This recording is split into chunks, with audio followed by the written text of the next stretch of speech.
Yes, I can. Okay, Okay, great. Kate, correct? That's right. Hi, nice to talk with you. Very nice meeting you. Thank you so much for doing this. I really appreciate it. Yeah, no problem at all.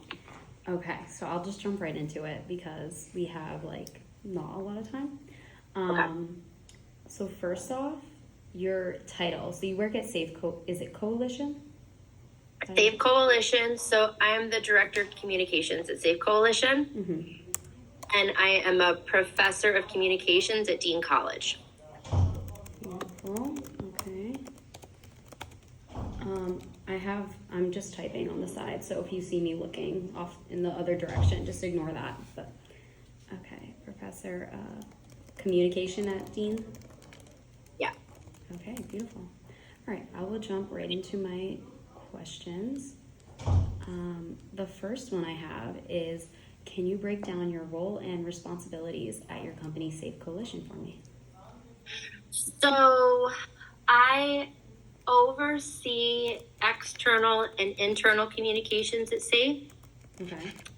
social media, newsletters, our blog, our website, our LinkedIn, um, press releases, and engagement with the press. I also oversee grants and grant writing at SAFE, which is a hat that a lot of comms managers at nonprofits usually also wear. So I also do the grant writing. Okay. Is there like anyone above you that like foresees like after you look at stuff, or are you like the final person to send things out? I'm the final person to send things out, but usually I'll review content with the C-suite. So with our CEO, sometimes our CFO as well. Okay. Amazing. Thank you. The next question that I have, what are some challenges that you've faced when conducting a communication project? Some challenges I faced on a communication project. That's a good question. Is there a particular type of communications that you're more interested in over others? Essentially, like, really, I'm looking, my professor wanted us to just look at someone who's a communication professional. So anything that you do within your job, it doesn't have to be, honestly, you can just name any challenges that you may face when you're working or anything that comes at you. I don't know. Yeah, I realize you're just trying to tick a box and finish an assignment. That makes sense. Are there forms of communications that you're particularly more interested in just professionally? Are you looking more on the social media side, on crisis PR? I would totally say social media for sure. Yeah, That social interests media. me, if anything. So, Yeah. So, okay, let me talk to that then. So one challenge we've faced with social media is driving engagement. okay. So we're a small grassroots nonprofit. Usually the people interact with us because they already know us. So interacting on social media isn't something that fits the profile of our average client. We also our mission is to support people who struggle with substance use and mental health issues. And so those aren't generally things that you want to promote and publicize on your own social media, right? Like you can imagine like clicking and engaging with one of our reels or one of our tweets or one of our Facebook posts doesn't really make sense for somebody who's like actively using or is feeling mentally unwell. You don't really want to like, that's not a time where you want to like share our content, right? Yeah. So how do you engage somebody who wants to be sort of like DL and quiet, and like how do you respect confidentiality and anonymity, but then also drive engagement? Because as somebody who's thinking about social media, we always want to be driving clicks, likes, follows, right? So I've met that challenge in a number of different ways. One of the ways is in creating like low stakes engagement campaigns that aren't personal or intense or emotionally charged, that are just light and breezy, to make it easier for people to engage with our content. So for example, we did like ask a social worker. So like really common questions that people have for social workers about mental health that you just like would like to ask casually and anonymously. And our social worker came on and like did like a Q&A of a bunch of like common questions that people have for social workers. We did like 10 things you might not know about alcohol. We are doing a like Monday mocktail series. So we're gonna like post a mocktail every Monday. We're gonna do a series where I'm gonna do like rapid fire series coming up where I just ask someone in the office like, hey, how do you say no thank you to alcohol at a social gathering? What's your favorite way to say no thank you? You know? So just like breezier ways to engage with our content. So that's one challenge that we've met recently. I like that. I like all the fun little things that you guys come up with. That's awesome.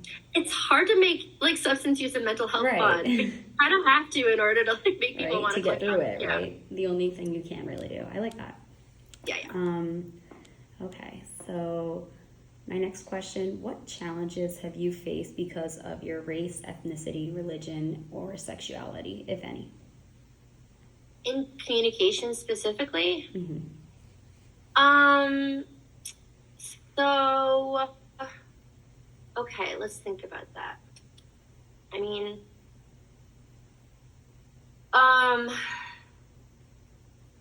think that, so I can speak to being like female identified and being a mother. I think that is its own interstitial identity, right? And I think that in terms of that identity, one thing that comes up is like gaps in employment. And this isn't necessarily like unique to communications, but when you are the person that like raises the babies, you're the person who often has to leave the workforce to raise the babies or like come up with expensive childcare for the babies. But in Massachusetts, Massachusetts is the most expensive state in terms of childcare, bar none. It costs as much to put one kid in full-time like daycare, like one baby in full-time daycare, as it does to send one kid to college for the year. Like it's more expensive to do daycare than to do college, which is bananas. Yeah, and if you have multiple kids, which lots of people do, you're looking at like $60,000, $70,000, $80,000 a year in childcare, right? So, and it's not unique to Massachusetts. It just happens to be more expensive in Massachusetts. So a lot of women pause for the few years that they have young kids and decide if you're not making 80K, okay, well, I'm going to take a break and raise the kids instead, right? But then you have to justify that gap in employment when you come back. People are like, where were you for like 5 years in your 30s or whatever, right? So it's a gap that that everybody navigates differently. The way that I landed a solution to that was to seek employment at Safe Coalition because it's women-led, and it's women-led by women with young kids. So they are actively seeking out people who are sitting on like college degrees, graduate degrees, years of experience, but have kids in diapers and just like, and like, I want to work, I want to like make money, I want to use my talents, I want to like serve my community, but I also have kids at home, and sometimes I'm going to need to like be at home for a couple days with a kid with a fever, or step out and like go to a pediatrician's appointment. Who's gonna meet me where I am? Right. And so for me, being part of a women-owned business helped me make that transition. Amazing. I didn't realize you guys were women-led. I love that. Yeah. That's amazing. Yeah. The next question I have, from your experience, how would you measure the effect of your impact of integrating diversity, equity, and inclusion within the Safe Coalition company? Measure my impact personally.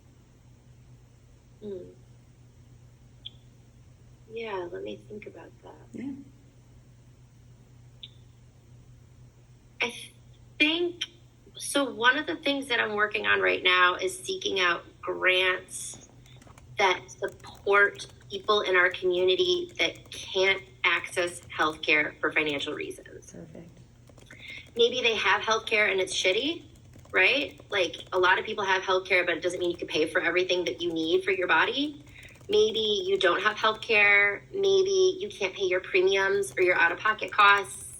Maybe you're too young for health care. Maybe you're a senior and Medicaid doesn't give you everything you need. So there's a lot of people that fall into this like gap in care just because they can't afford it. Right. So I think income equity is something that I'm really working on right now. I work on a lot of grants for people who are unhoused, who are living out of their cars or couch surfing, or like literally in tents in our forest, and helping them. So I think income equity is one thing that I'm really working on. And just being able to have a grant writer on staff means they can just search for more of that funding and support more people. And the other population I'm looking to support more is the under 18s, because they're falling through the cracks big time. Mm-hmm. We have massive problems with like feelings of belonging, peer pressure, bullying, especially for under 18 girls. It's got worse in COVID, and it's just getting worse and worse and worse. They feel so isolated. Like Insta and Snap and like just the digital world is creating all these huge senses of isolation for girls. And at the same time, and there's all substance use is on the rise, vaping's on the rise, depression, anxiety on the rise, of course. And at the same time, the schools are defunding after school programs, band, sports, orchestra, cheer. They're pulling funding, social workers, right? Mm-hmm. So I'm also seeking grant opportunities right now that give teens and adolescents like space to hang out, be supported, talk with someone, meet someone else. If you're queer, talking with other queer teens. If you're in a high school that you just hate, sometimes people just like are not vibing with the kids in their high school. Okay, well, like there's kids from other high schools here. There are other people in the world. You can meet them here. Creating like drama therapy, creating trauma-led yoga therapy. So just really, really like holding and supporting these teens and tweens that do not have that support at school and do not have that support at home. So I would say diversity and equity in terms of supporting the low-income communities and then supporting the under 18 community. Amazing. I love that. Have there been opportunities where you have been able to take advantage of certain situations, opportunities because of your race, ethnicity, religion, or sexuality, if any? And if there's any that you don't have a personal experience with, do you think there's any other people that you could note that have been able to take advantage of this? Yeah. Opportunities. I don't think for me, I mean, I think joining a women-led business and being aligned with the mission of a women-led business was important, but otherwise, no. I have pretty big, with my identity, I have pretty big safety nets and like very little marginalization. Yeah, I don't think I can speak to that one. And I can't, nothing comes to mind for opportunities that other people have availed of either. That's totally fine. That one's kind of a weird question. That's a wild card, yeah. Right. How do you engage other employees and members of the community in DEI practices, which DEI is diversity, equity, inclusion? Is the course that you're taking like a DEI? That's like the main focus right now is DEI, That's diversity, equity, cool. inclusion. Yes. What is the course? It's ethics in communication. Ethics in communications. Mm-hmm. And are you a comms major? I'm like a business, but like, yes, comm is like my kind of like more focused major. Like specialization, sort of? Yes, exactly.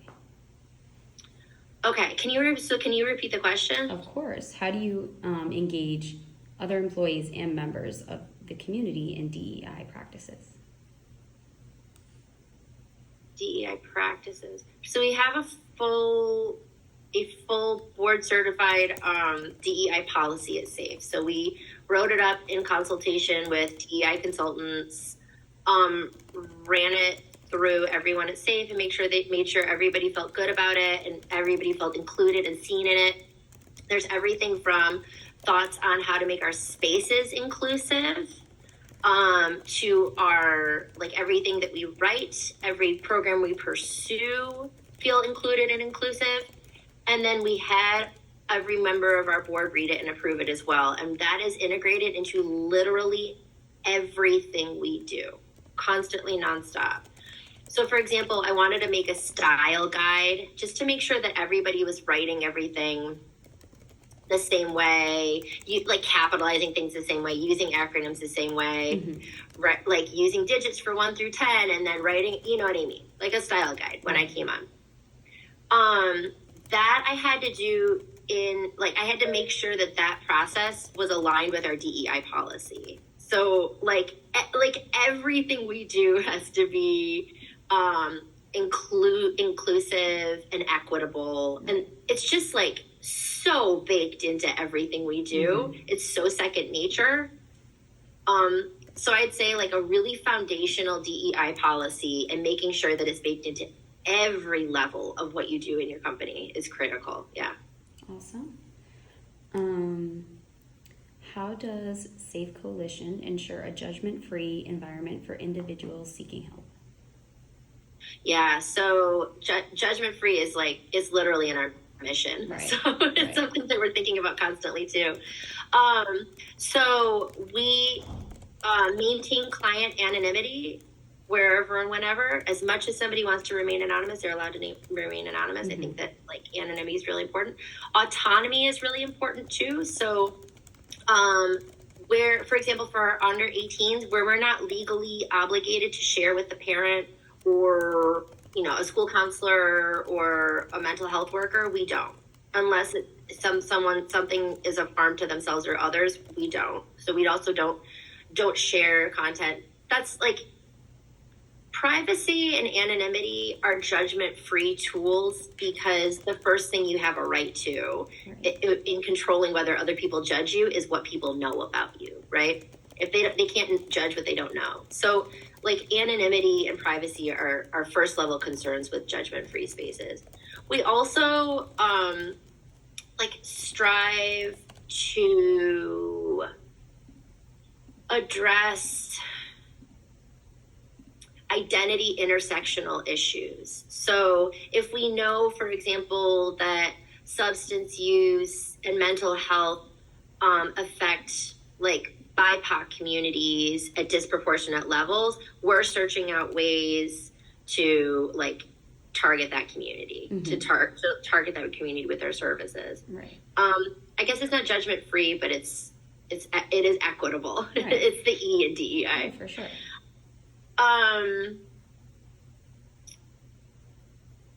Yeah, I think privacy and anonymity are the best ways that we maintain judgment-free value.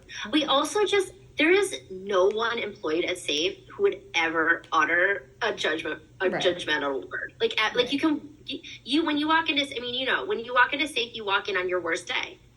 And like, you are just met with utter love and wraparound support. You know, so meeting people with care, meeting people with genuine, open-hearted concern is at the root of judgment-free service, for sure. Amazing.